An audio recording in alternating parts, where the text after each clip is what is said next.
What's going on, you gamers? Today we're jumping into some more Diablo 4 and we're going to be looking at the Necromancer class and the best aspects you can pick up for his Codex of power. So if you want to know what some of the most powerful ones are, then stay tuned. That's coming up next.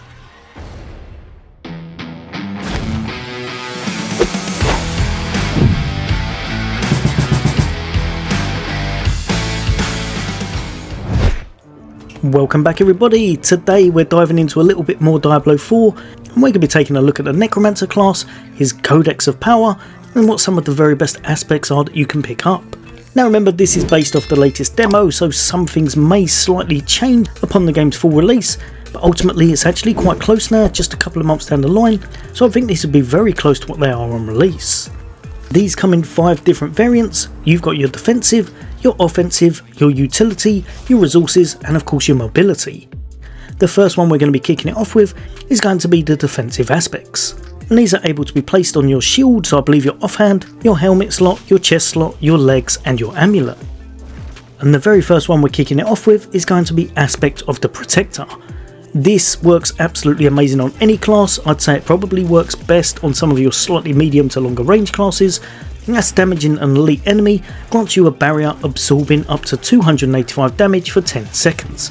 This effect can only happen once every 30 seconds, but being able to get a barrier can really help you out, and there's a lot of other things that interact with barriers in order to enhance your build, so this one would be ideal. Next up, and we have Aspect of Might. Basic skills grant 25% damage reduction for 4 seconds. Again, absolutely massive. You will almost definitely be toggling in some basic skills in amongst your core and others, so having that 25% kind of damage reduction along with that shield could really help you to survive those tough encounters. Over to the tasty offensive aspects now, and these ones are allowed on your amulets, your weapons, your gloves, and your rings. And the first one we're going to be taking a look at is going to be Aspect of the Plunging Darkness. Bone Prison now spawns a pool of blight that deals 50% bonus damage over 6 seconds. Bone Prison can actually be a very strong move for the Necromancer, and being able to trap something in amongst that now could be a great one to look at if you're thinking about using Bone Prison as one of your skills. Over to Aspect of the Inner Calm, and now you deal 3% increased damage for each second you stand still, up to 30%. Depending on how you're using your playstyle, if you're very minion based, you may be able to do some massive damage with this, keeping at a bit of a distance, standing very still, and absolutely pummeling your enemies at range. And 30% is actually a huge increase, so this may be one you want to look at, depending again on what kind of playstyle you're going with. Jumping over to the Unyielding Commander's aspect, while your Army of Dead is active, your minions gain 70% attack speed and have 90% reduced damage. They're nigh unstoppable when you're using this ultimate, and if you are very much speccing into your minions, then this may well be an aspect you want to look into, as whenever you're popping that Army of the Dead, your minions are going to absolutely decimate everything, and you don't really have to worry about them falling over, because they're going to have a ridiculous amount of damage reduction, and they're actually quite tanky already. Next up, and we're looking at Aspect of Reanimation. Your skeletons gain increased damage while active up to 20% after 10 seconds. Again, if you're going into that minion build, this may well be one you want to look at, as 20% extra damage along with all of the extra damage you can get in the skill tree is going to mean they hit ridiculously hard, and for a lot of your playthrough they're pretty much going to tackle everything for you. Over to Sacrificial Aspect, and rather than letting all of your minions do the work, now your sacrifice bonuses are going to be increased by 15%. So if you find yourself using sacrifice a lot, this is definitely one you're going to want to invest in order to make yourself a lot more powerful. Now this next one's actually one of my favourite ones, and that's Aspect of the Grasping Veins. Gain 10% increased critical strike chance for 6 seconds when you cast Corpse Tendrils. You also deal 30% bonus critical strike damage to enemies damaged by the Corpse Tendrils as well. This, in the right build, can be quite devastating, and it's going to increase both your crit chance and your crit damage.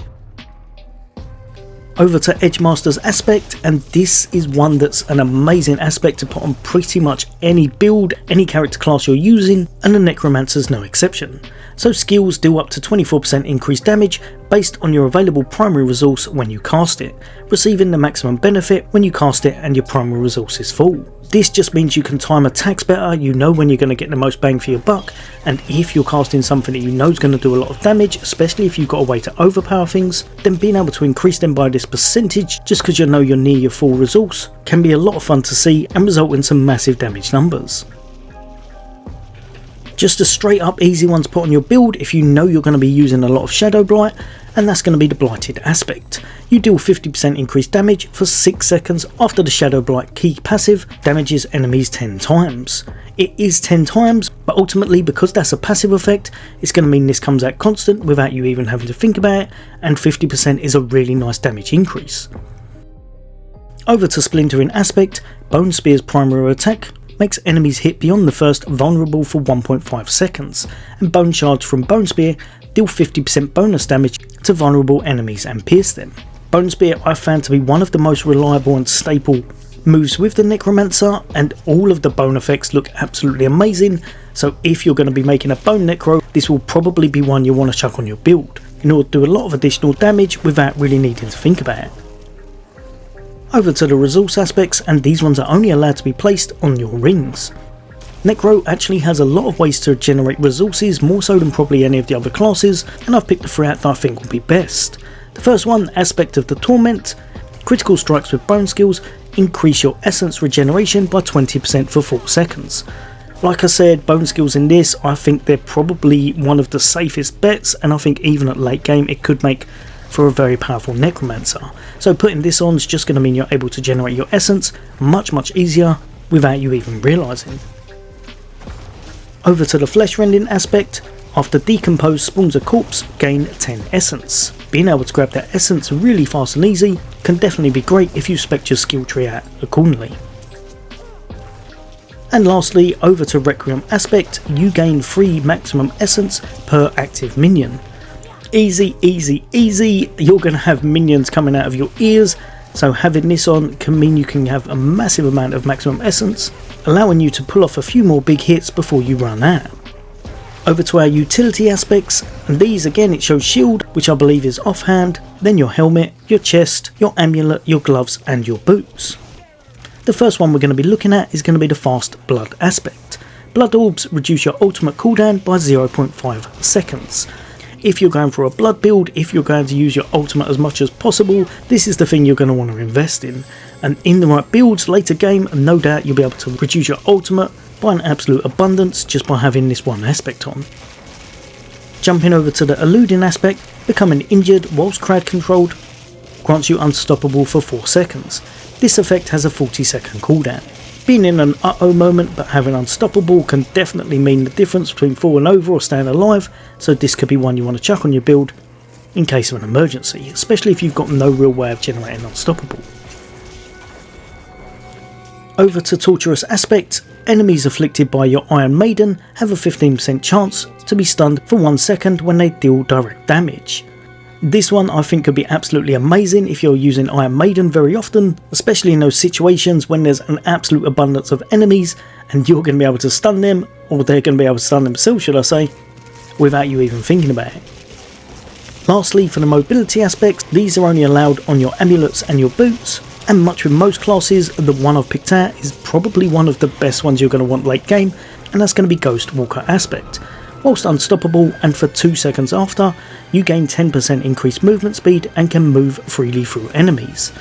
I think once you've got a perfect build, you're going to want to make sure you can generate unstoppable at some point, especially if you're going through those really tough dungeons later with massive amounts of mobs. In those circumstances, this could definitely be an ideal aspect. Well, you gamers, hopefully that's helped a few of you guys and girls out. Obviously we're still waiting a little bit for Diablo, but it is edging closer now. I seriously can't wait. Let me know in the comments, what are you thinking of Necro at the moment, or have you got another class that you're enjoying more? But as always, for Gaming, take care. We'll see you on the next day.